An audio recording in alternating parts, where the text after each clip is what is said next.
I ask, is there a better way to understand Yeshua's parables that actually upholds the overall thrust and integrity of Moshe without sacrificing the religion that had come to be known as Judaism, yet at the same time allows for a renewal of the heart of the person who's practicing Judaism?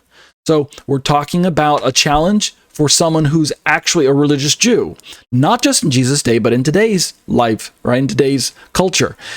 Can you embrace the teachings of Yeshua, Jesus as the Messiah, and retain your appreciation for your Jewish lifestyle? How much has to go? How much can you keep? Right? That's really going to be your challenge. It's you and God are going to have to work that out. If you're a religious Jew, how steeped you are in your religious practices, your halakha, your personal understanding and interpretations and traditions. What is it about walking out your life as a religious Jew? How much of that has to give way and be discarded and tossed out, and how much of it can you keep? How much of the bathwater do you have to throw out before you encounter the baby that you have to keep, right? The whole analogy of throwing the baby out with the bathwater.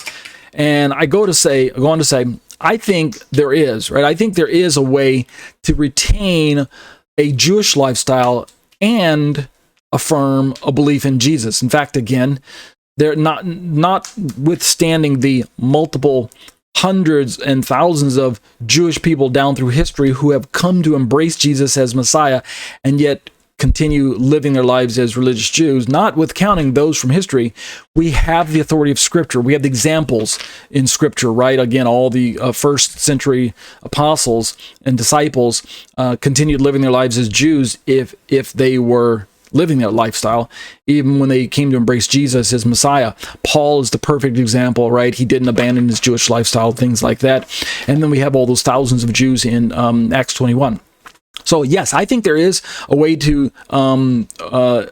live your life as a Jew. It's called Messianic Judaism for the most part. And I think there is, and I'll show it to you in my quotes from David Stern and Tim Hegg below. But first, I say, let's demonstrate what I intend to be a fair approval of the main gist of what the prevailing Christian sources are trying to convey in their interpretations, right? I'm going to give you my spin on their perspective. I mean, I've been talking about what I think they've been trying to say, but or what they really say, and then let me tell you what I think they're trying to say. And I say it in this way. I say, in other words, in my own commentary, I say this: surely these sources are not 100% flawed. And again, when you're reading through resources, your Christian commentaries and things like that, you got to take it with a grain of salt. Obviously, it's coming from men and their opinions. But on the same, by the same vein, they're trustable, reliable sources. They're trustable, reliable men and women of God. So we have to give them that benefit. We don't just toss things out because we agree with one perspective. I don't fully agree 100% with everyone I read. I mean, I think most people would have that same perspective. You read something and you're like, okay, 80% of it sounds good, but 20% of it, I have some questions, something like that. Well, the same thing is true with these authors that we just poured through. They're not all 100% flawed, and they're not so flawed so as to facilitate tossing them out. In fact, quite the opposite. I picked the sources that I did in my examples, so that I can demonstrate to you all sources that I find to be very, very reliable, trustable sources, and I recommend them, right? Pastor John MacArthur, Pastor David Guzik, Pastor John Piper, GotQuestions.org, just to name those four that I used in this study.